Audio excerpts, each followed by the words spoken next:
There is something a government reveals about itself the moment it cuts off its own people from the rest of the world. It is not strength that motivates that decision. It is fear, deep, desperate, undeniable fear. For more than 33 days, the Islamic Republic of Iran has maintained a near-total shutdown of internet access across the country. Connectivity has fallen to approximately 1% of normal levels. 92 million people, an entire nation, largely silenced, largely isolated, largely cut off from each other and from the outside world. A senior Israeli intelligence official speaking to Fox News put it plainly, there is a blackout on truth. The regime is hiding reality from its own people. They don't want Iranians to see how badly they are getting hit. That single sentence tells you everything you need to understand about what is happening in Iran right now. This is not a technical failure. This is not a security measure in any legitimate sense of the word. This is a regime using darkness as a weapon against the very population it claims to govern. The man who refused to be silenced, Ahmad Ahmadian, knows what it costs to speak truth in Iran. His activism led directly to his imprisonment inside the country, but imprisonment did not silence him. It clarified his mission. After his release, Ahmad went on to build something the regime could not imprison: a crowdsourced mapping website, and a mobile application designed to give Iranian civilians access to crucial, real-time information. He now serves as executive director of Holistic Resilience, an organization dedicated to empowering people living under authoritarian information control. When he speaks about the internet blackout in Iran, he is not speaking from a comfortable distance. He is speaking from lived experience, from the knowledge of what it means to be a person inside that system, surrounded by walls of enforced ignorance, reaching for any signal of truth from the outside world. The numbers behind the silence. The scale of Iran's internet shutdown is difficult to fully comprehend without the numbers. Out of a population of 92 million people, only a tiny fraction, roughly 50,000 individuals, have any meaningful access. Do the math. That is approximately 0.1% of the population, which means that 99.9% of Iranians are living in a state of enforced digital darkness. The only information flowing in or out of the country is moving through a small number of VPN connections, and through those Starlink devices that civilians have managed to smuggle into the country at extraordinary personal risk. Everything else is gone: social media, independent news, international communication. The ability to organize, to share, to witness, to document, stripped away by a government that understands that information is power, and that an informed population is a population it cannot fully control. Starlink, the tool. The regime cannot shut down. In the landscape of Iran's digital resistance, one technology stands apart: Starlink. Every other tool the regime has faced, domestic VPNs, encrypted messaging apps, proxy servers, it has found ways to block. But Starlink operates on an entirely different architecture. Its signal comes from space. It bypasses the ground-level infrastructure that the Iranian government controls. Ahmad is clear about this. The solution right now is Starlink.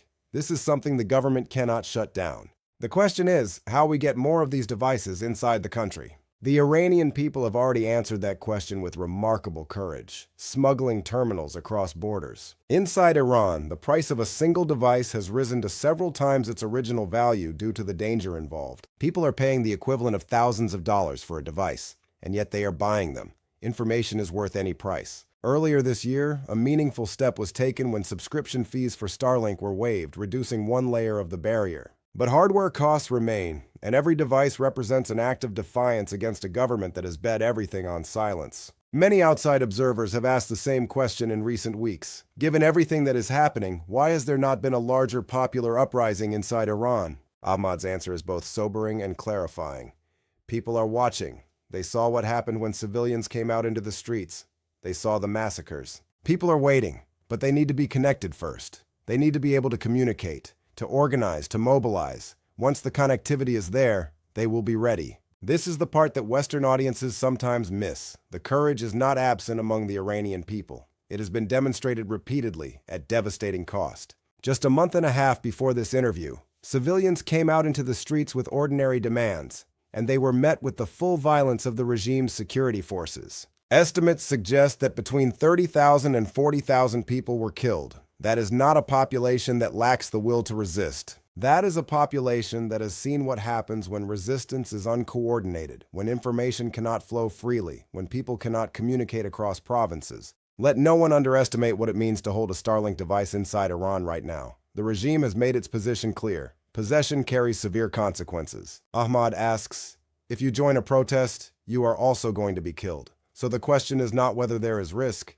it is whether the risk is worth taking for something that matters. Ahmad points to a historical precedent. For years, satellite television dishes were illegal. The regime threatened and confiscated, but enough people obtained them anyway. The regime could not send security forces to every rooftop. The sheer number of devices overwhelmed the capacity to suppress them. The same principle applies to Starlink. Starlink is a two-way connection to the free internet. It is a window that opens in both directions, letting the truth in and letting the truth out. What can the world do?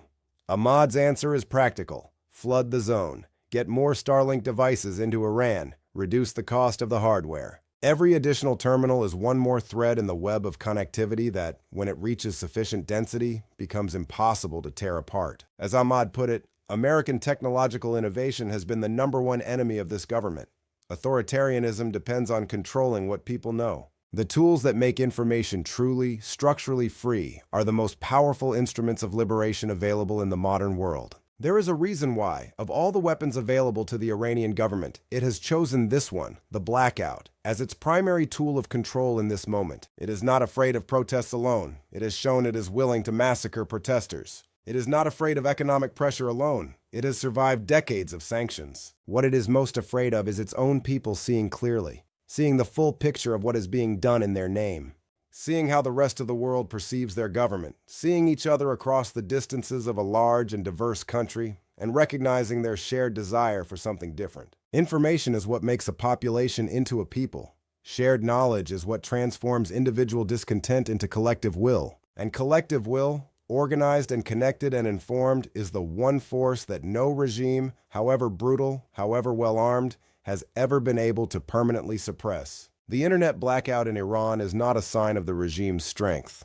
It is the most honest admission it has ever made of its own fragility. Ahmad Ahmadian was imprisoned for believing that people have the right to know the truth about what is happening around them. He came out of that prison and built tools to make that truth more accessible. He continues that work today, from the outside, for the people still on the inside. His message is not one of despair. It is one of strategic clarity. The Iranian people are not broken. They are waiting. They are watching. And what they need, more than sympathy, more than statements, more than anything, is connectivity. Give them that, and they will do the rest. The question is whether the world is paying enough attention to help.